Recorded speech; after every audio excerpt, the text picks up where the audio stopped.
So the last piece of SAFE is E for evaluate. Let's talk about what that means, and there are several pieces of this. I want to think about evaluate intentionally. So my patients who are at moderate to high risk for developing JAMS, we're going to set up a way to check back in with that patient and find any early symptoms of JAMS. I've already talked about two ways we do that. One is when the patient leaves, we're going to set up a separate post-op appointment for them to come back in 7 days. Now, many times our procedures require a second post-op appointment. So many of you know if you're doing cosmetic dentistry, you bring a patient back so that they can tell you how they feel about their provisionals or their temporaries. If you're doing occlusal equilibration or you're adjusting appliances, you're very accustomed to bringing patients back so they can tell you if their bite still feels okay or it needs a little tweak or an adjustment. So we really want you to think about JAMS the same way. These are patients where with intention, we need to have them leave our office with their next appointment so that we can have them back in and evaluate and say, how are you doing?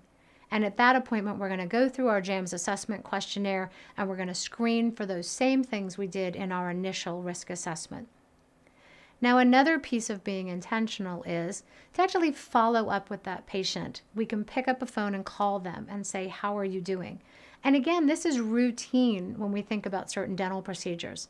You know, there are many of us who call all of our patients who've had any significant dentistry at that 24-hour mark. We call them that evening or we call them the next day.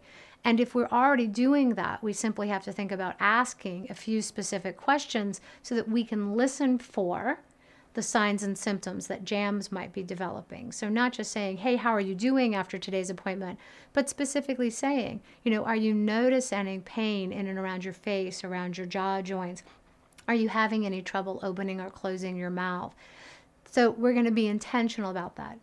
If in your practice you make post-op follow-up calls for specific procedures, and that might be a patient who had a surgical procedure today, they might have had a large crown and bridge appointment, we're going to ask that you add your patients at moderate to high risk for JAMS to the list of people that your front desk is going to say, there's your list to call tonight or tomorrow.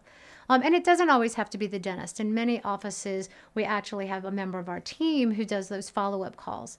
And that person simply needs to be well-versed in JAMS and needs to understand the questions to ask during those follow-up calls.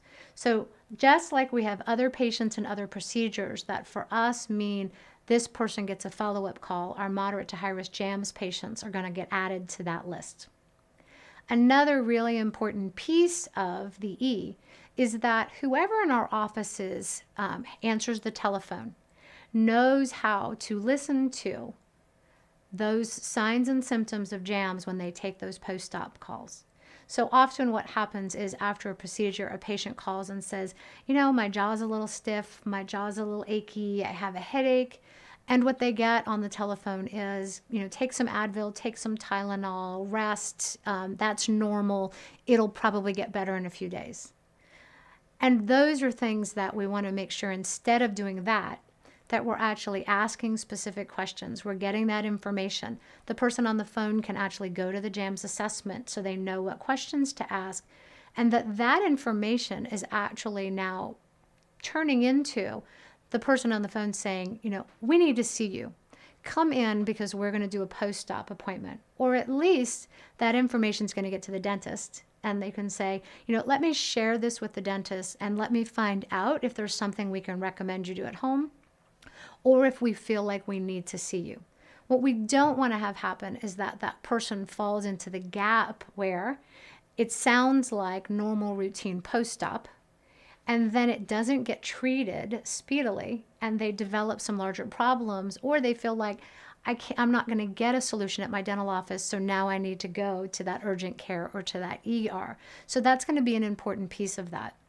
As well as when we do have those patients in our office for that follow-up, that post-op or that evaluation, that with intention we're going to go to our quick, easy JAMS assessment system, and we're going to use our assessment questionnaire, and we're going to re-measure our range of motion, and we're going to have physical indicators that yes or no, this person's doing great, or we actually need to treat now because they have developed JAMS.